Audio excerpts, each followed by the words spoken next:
吉姆·张伯伦，美国第一个载人航天计划水星计划的工程负责人，登月指令舱概念的提出者，美国航天飞机开发的指导者，人称 NASA 有史以来最聪明的人之一。布莱恩·厄布，阿波罗飞船隔热罩的设计师，遥感先驱，第一个使用卫星遥感计算世界小麦产量的科学家， NASA 地球观测部负责人。欧文·梅纳德，阿波罗太空船计划系统工程部主任，美国空间站设计的专利持有者。这些人作为空间领域的翘楚，除了都为美国的航天计划乃至全世界的航天研究做出了难以忽视的贡献以外，还有一个共同的特点，那就是这些杰出的工程师都出身于加拿大的同一家公司，在同一个飞机项目中共事过，并在亲眼目睹了他们共同的心血结晶被加拿大政府的一纸命令拆成碎片雪藏起来之后愤然出走美国。今天我们将为您带来现代航空史上最令人心痛的故事之一，承载着加拿大破碎的航天之梦的阿波罗 CF-105 舰式战斗机。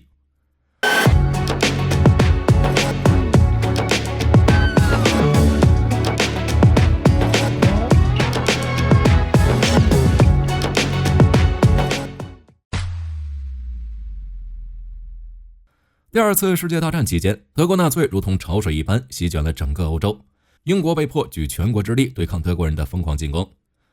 然而，仅靠英国军民的不懈努力，还是无法与希特勒的钢铁洪流抗衡，并最终取得第二次世界大战的胜利的。盟军的胜利离不开那些在后方幕后勤恳努力工作的人们，而加拿大就是其中之一。二战开始后不久，英国特使就找上了加拿大政府，请求后方的加拿大为英国军队制造军械。当时的加拿大是世界前几的工业强国，由于美国汽车工业的转移，1938年加拿大的车辆工业位居世界第4。而在二战期间的汽车产量比德意日三国轴心加起来还要多，是仅次于美国的第二大轮式车辆生产国，拥有着大量的熟练工人和优秀工程师。位于安大略省的国家钢铁汽车工厂被加拿大联邦政府选中，用于为皇家空军制造英国阿弗罗公司研发的兰开斯特轰炸机，并于同年11月更名为胜利飞机有限公司。胜利工厂生产的兰开斯特在同盟国之间打响了名号。整个二战期间，7366架兰开斯特轰炸机包揽了皇家空军总投弹量的2/3，极大地震慑了纳粹。战争结束后的1945年，英国航空公司巨头霍克希德利公司收购了胜利飞机公司，并在此基础上成立了阿弗罗加拿大有限公司。在一开始，加拿大阿弗罗主要负责生产和维修二战时期的英国飞机。然而几年二战下来，阿弗罗培养出了一大批工程奇才，他们可不仅仅满足于给英国佬当修车工。从一开始呢，阿弗罗加拿大就打算独立发展自己的航空工业，设计生产自己的喷气式飞机。他们生产的 C102 喷气客机只比世界第一架喷气客机晚了13天。而从结果上来看，阿弗罗加拿大可能是霍克集团做过的最明智的投资。这群才华横溢的工程师们仅用了13年，就将阿弗罗加拿大从一个飞机修理厂打造为加拿大市值第3的工业巨头，以及世界级的航空制造商。鼎盛时期的阿弗罗加拿大旗下包含44家子公司，5万名员工，业务涉及煤矿开采、钢铁制造、铁路车辆、飞机和航空发动机制造，甚至还包含了计算机和电子产品，涉及项目之广、品类之全，堪称加拿大的工业科技顶梁柱。1956年，阿弗罗加拿大产生的利润占母公司霍克集团总收入的 45%。而 CF-105 的故事还要从阿弗罗加拿大设计的第一款战斗机 CF-100 加拿大人说起。1946年2月，加拿大阿弗罗公司应加拿大皇家空军的要求，设计了一款适合执行长距离巡逻任务的全天候喷气式拦截机，也就是后来的 CF-100 加拿大人。原型机版本的 CF-100 由一对劳斯莱斯雅芬引擎驱动，而生产型的 CF-100 上则安装了2台加拿大国产的阿弗罗奥伦达引擎，具有较短的起飞滑跑时间和较高的爬升率，非常适合作为拦截机使用。而且虽然 CF-100 是标准的平直翼构型，不适合超音速飞行，但1952年12月18日，阿弗罗公司首席试飞员亚努什·祖拉科夫斯基驾驶 CF-100 突破了阴障，使它成为第一架可控超音速飞行的直翼喷气机。如果各位有印象的话，美国人直到1953年才拿出来了自己的新一代战斗机 F-100 超配刀，而且在相当长的一段时间里，作为全天候战斗机开发的 CF-100 是北约战斗机中唯一能够在零能见度和恶劣天气条件下作战的。当 CF-100 升空后，新一代战斗机的研制紧接着就开始了。对苏联喷气式轰炸机的产量和性能的高估，让加拿大皇家空军意识到 CF-100 可能很快就会过时，在与苏联轰炸机的对决中落入下风。加拿大皇家空军开始寻找一种超音速并可以携带导弹的飞机，以替代 CF-100 的任务，用来拦截苏联轰炸机。1952年3月，空军向阿弗罗加拿大提交了全天候拦截机需求小组最终报告，新飞机的研制工作如火如荼地开始了。阿弗罗的工程师们刚开始还比较保守，并没有直接开始全新的设计，而是对现有的 CF-100 方案进行了一番改进。他们将 CF-100 较厚的平直翼变成了较薄的大型后掠翼，来降低亚音速下的阻力，提升速度，这就形成了 CF-103 方案。这个思路在当时是非常正常的，因为北美航空的 F-100 超配刀也是在 F-86 的直翼基础上改进而来的。而和 F-100 超配刀相似的是， CF-103 也遇到了跨音速时波动阻力急剧上升的问题。由于音障的存在，单纯的降低飞机截面积，提高发动机推力并不能解决问题，必须要有一个全新的设计和针对超音速优化的系统布局来突破音障。经过阿弗罗和加拿大皇家空军的深入讨论，超音速拦截机尺寸和配置被确定下来，并最终于1953年4月制定了加拿大皇家空军规范 AIR-73， 其中描述了一种双发双座战斗机，高速拦截任务航程370公里，飞机从启动发动机再爬升到15000米高度，再到加速到 1.5 马赫的时间不大于5分钟。加拿大皇家空军的一个调查小组首先找上了美国和英法的飞机制造商，然而在1953年还是米格15和 F-86 主宰天空的时代，想找到这样一架飞机无异于痴人说梦。但阿弗罗的工程师们却认为，美英法造不出来，不代表我们加拿大造不出来。1953年7月，阿弗罗向加拿大空军提交了一个三角翼拦截机的提案，而它就是后来的 CF-105 舰式战斗机。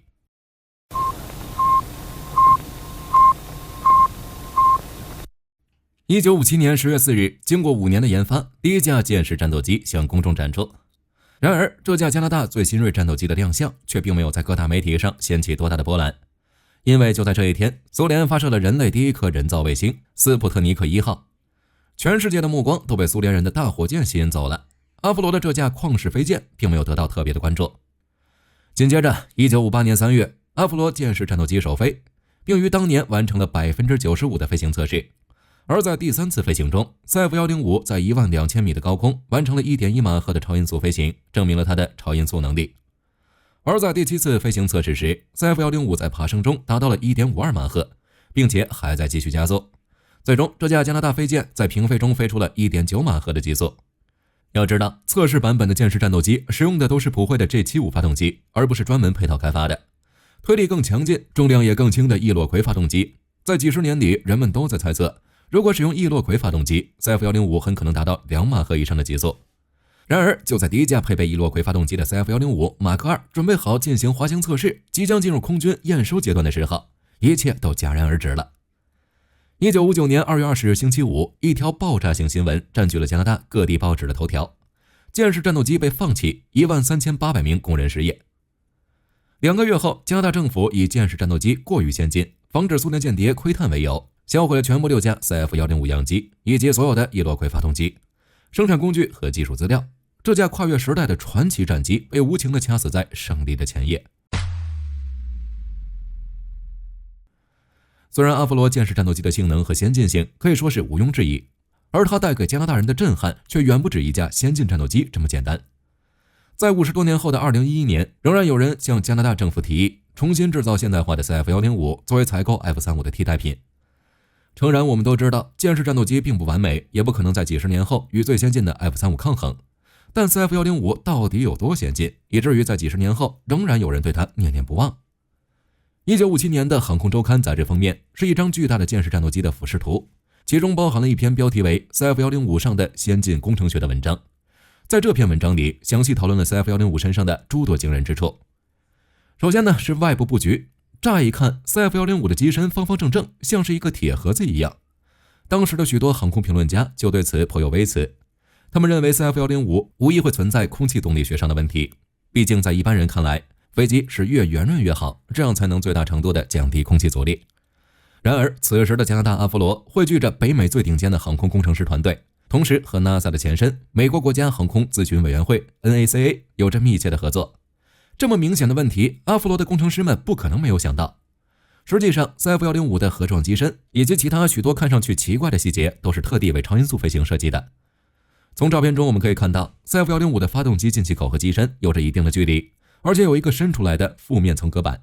这是为了消除超音速飞行下机体表面产生的负面层吸入发动机内部导致进气不稳定的问题。CF-105同样是最早采用这种结构的飞机之一。类似的结构，我们也可以在美国的 F-4 战斗机、F-15 战斗机以及苏联的米格25、米格31上看到。然而，上述的所有飞机都要比 CF-105晚5到10年才会出现。在50年代的这个节点上， CF-105可以说是真正为高速而生的划时代战机。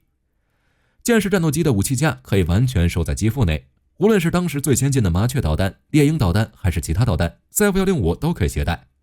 可以确定的是，舰式战斗机是第一架从一开始就设计为具有电传飞控系统的量产超音速飞机，而其他飞机安装这一系统则要等到10几年后，例如 F-16 和 F-18 大黄蜂上。值得注意的是， CF-105使用了4000 psi 的高压液压传动系统，比起3000 psi 的低压传动，高压传动能让飞机操控起来更省力，同时液压油路可以做得更细，进一步减轻飞机的重量。然而，这对液压系统的设计提出了更高的要求。在 CF-105 被雪藏之后，其他飞机设计厂商用了数年的时间才开始逐渐应用4000 psi 的液压油路。此外，舰式战斗机还有一种自动飞行模式，与美国开发的贤者系统类似，位于地面的控制器可以操控飞机飞向目标。在那个数据链并不特别发达的时代，这种技术在拦截机上特别有用，因为地面站的雷达系统要比战机上的雷达更加有效，地面站可以利用自动驾驶为 CF-105 提供导航。为了实现这个电子系统， CF-105 大量使用了晶体管和磁放大器，以获得更高的可靠性，进一步减轻了飞机的重量。至于发动机方面，阿弗罗旗下的奥伦达工厂更是做到了领先世界。前面我们已经说到， CF-105 预计使用的是奥伦达研发的易洛魁喷气引擎。实际上，一开始的时候，阿弗罗的设计师们并没有考虑自己制造喷气式引擎，他们最初的计划是在国际市场上寻找一个合适的发动机装在舰式战斗机上。然而大家都知道的是，在上世纪50、60年代，飞机引擎的问题总是困扰着当时的战斗机开发， CF-105 战斗机也不例外。首先，他们找上了英国人，此时正在开发的劳斯莱斯 RB106 在设计参数上完全符合阿弗罗的要求。然而，接连不断的问题让 RB106 引擎项目一拖再拖，最后落得个项目取消的下场。无奈之下，加拿大皇家空军再次派出代表团，在国际市场上寻找合适的引擎。他们考察了普惠的 J57、布里斯托尔的奥林匹斯以及臭名昭著的克里斯莱特 J67 等引擎，最后只有性能相对不那么好的普惠 J75 最接近加拿大空军的要求，但它仍然称不上是一款理想的引擎，只能凑合使用。而随着舰式战斗机项目的继续推进，奥伦达开始开发易洛魁发动机。此时的奥伦达已经成功开发过数款喷气式发动机，尤其是 CF-100上的奥伦达系列更是物美价廉，而易洛魁发动机则是奥伦达系列的后续产品。在一份报告里，英国皇家空军审查了易洛魁发动机的设计，并得出结论：易洛魁比同时代的任何其他发动机都要更加先进，因为易洛魁发动机是专为超音速飞行而开发的。它大量的使用了钛合金，减轻了重量的同时提升了引擎强度，并且允许在引擎内部配置2个压缩机，进一步提升性能。奥伦达的工程师估计，这台发动机比其他当时的任何发动机至少领先 20%。易洛魁发动机设计时的额外推力高达2万磅，在后来的测试中得出净推力为19450磅，加力推力为25600磅，总重2.17吨，超过了同时代最先进发动机 50% 以上，已经接近了 F-16 上的通用动力 F-10 的水平。但大家别忘了，那台引擎要等20年之后才会出现。1955年1月，皇家空军对配备了易洛魁引擎的 CF-105 的性能进行了评估。这篇题为《评估 CF-105 作为英国皇家空军全天候战斗机的性能》，配备了易洛魁引擎的 CF-105，最大速度可以达到 1.9 马赫，爬升至15000米高度需要4分钟，执行高速解析任务时的作战半径为740公里，而转场航程则估计为2700公里。这样的性能表现已经大大超出了加拿大空军的需求，也在实际上超越了同时代的所有截击机。实际上，知名航空学者比尔·冈斯顿在1976年指出， CF-105 是当时世界上最先进的战斗机，其机身、航电设备、武器以及飞行性能方面都是同时代的标杆。在 F-14 和 F-15 出现之前，任何量产型截击机都无法与之匹敌。尽管加拿大政府极力试图抹去 CF-105 存在的痕迹，但他们根本是做不到的。阿弗罗加拿大解散的影响过于巨大，加拿大民众根本不可能遗忘这件事。仅阿弗罗内部就有1万多人围绕着 CF-105 开展工作，而如果把供应链上下游的承包商也算在其中的话， CF-105 的取消可能直接影响了超过10万人。要知道1959年的加拿大全国只有1600万人口，站在多伦多街头随机丢一个板砖，砸到 CF105 相关的承包商并不是一个小概率事件。因此，针对 CF105 的开发史的讨论一直就没有停过。许多航空爱好者都在畅想，这架加拿大制造的梦幻战机，如果真的成功服役，将是怎样的景象？许多围绕 CF105 的阴谋论也不断的涌现出来。例如有谣言说，苏联卧底渗透了阿弗罗公司，试图窃取舰式战斗机的档案，因此导致了 CF105 项目的取消。也有谣言说，一战王牌飞行员加拿大空军元帅威尔·弗雷德·柯蒂斯利用私人关系偷偷带走了一架舰式战斗机，藏在加拿大的某个地方。在1968年对老元帅的采访中，当时的记者直接向他询问了这个问题，但他的回答十分模糊，并没有直说自己是否藏了一架 CF105，而是用现在公布并不明智，可能还要再等10年这样的措辞回答记者的疑问。在很多人眼中，这就是他暗示自己还保存有一架 CF105 的证据。此外，尽管与 CF105 和伊洛魁发动机项目有关的一切都被铁锤和乙炔硯摧毁了，但编号为 RL206 的舰式驾驶舱和前起落架、第一架马克2型 CF105 以及 RL203 机翼的2块外板被偷偷保存了下来，并与一台伊洛魁发动机原型一起在渥太华的加拿大航空航天博物馆展出。在 CF105 测试期间，据说有9架3米长的1/8比例模型使用零程度发射装置在加拿大的安大略湖上发射。他们使用遥感技术采集超音速下的传感器数据，用来验证 CF105 的空气动力学设计。长期以来，这个故事变成了加拿大都市传说的一部分，甚至有人据此宣称，有一架完好的 CF105 被保存在安大略湖下。2017年，加拿大各方阻止了对安大略湖的打捞，目前找到了2个测试模型的残骸。而随着公众对 CF105 的关注度越来越高，2020年 CF105 项目的高级绘图员肯·巴恩斯的儿子戈登·巴恩斯找到媒体，向他们展示了舰式战斗机的完整设计图。1959年，老巴斯被命令销毁所有舰式战斗机的相关文件，但他悄悄地把设计图带回了家，并在地下室里放了几十年，这才让我们能够一睹这架加拿大飞舰的风采。从某种意义上来说，阿弗罗舰式战斗机的命运和加拿大的命运息息相关。它的悲剧不仅象征着加拿大蒸蒸日上的航空工业在几个月内被彻底摧毁，也象征着加拿大彻底在国防上彻底倒向美国。1958年9月，加拿大向美国订购了 CM10 波马克导弹，此时 CF105 的地位就已经岌岌可危了。而在 CF100 逐渐过时之后，加拿大又重新向美国购买了132架 F101， 总价超过了3亿美元。而据估计 CF105 的总成本在6亿美元左右，平均每架战斗机的价格也在260万美元以上，比 F101 贵了1/3。阿弗罗舰式战斗机项目的资金在巅峰时期占据了加拿大国防预算的40%。然而问题是 CF105 是一架加拿大本土制造的飞机，除了武器以外， CF105 几乎所有主要零部件都由阿弗罗加拿大制造。这意味着舰式战斗机计划创造了大量的工作岗位，培养了大量的工程技术人员以及一批优秀的航空航天科学家。实际上，正如视频开头所说，作为当时北美最顶尖的航空工程师团队，阿弗罗的解体给 NASA 的太空计划送上了一个人才大礼包。33名顶尖的航空工程师最终前往美国继续航天方面的研究。他们首先在约翰·格伦的太空舱项目中崭露头角，后来又在双子座和阿波罗太空计划中获得了重要职位。而阿弗罗的首席设计师吉姆·弗洛伊德返回了英国，在母公司霍克希德利的高级项目小组继续担任航空设计师的工作。该小组与英国飞机公司合作探索了英国超音速运输机，也就是后来的协和式超音速客机。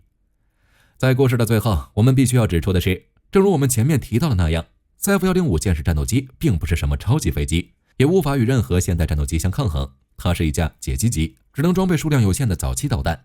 一旦过了80年代，这架飞机就没什么用了。但问题是 CF105 在它的那个时代里处于飞机技术的前沿，从各方面来看，它都具备巨大的潜力。正如当时世界航空相关媒体和工程师们所指出的那样， CF105 将是一架伟大的飞机，但它并没有获得展示其价值的机会就被抹杀了。和 CF105 一同猝然尝试的还有阿弗罗加拿大，这家曾经的加拿大第3大工业巨头，随着工程技术人员的出走，3年之内就彻底变成了一滩烂泥。曾经加拿大航空工业明珠位于马尔顿的阿弗罗工厂被出售给德哈维兰，后来又由道格拉斯和波音接手生产飞机零部件，并最终于2005年彻底不复存在。然而，如果 CF105 没有被取消，随着时间的推移，阿弗罗公司可能会走向完全不同的方向。也许它会成长为能够和波音、洛克希德齐名的航空巨头，进入多用途战斗机的时代，或是回到民用飞机市场，继续 C102 喷气客机未竟的梦想。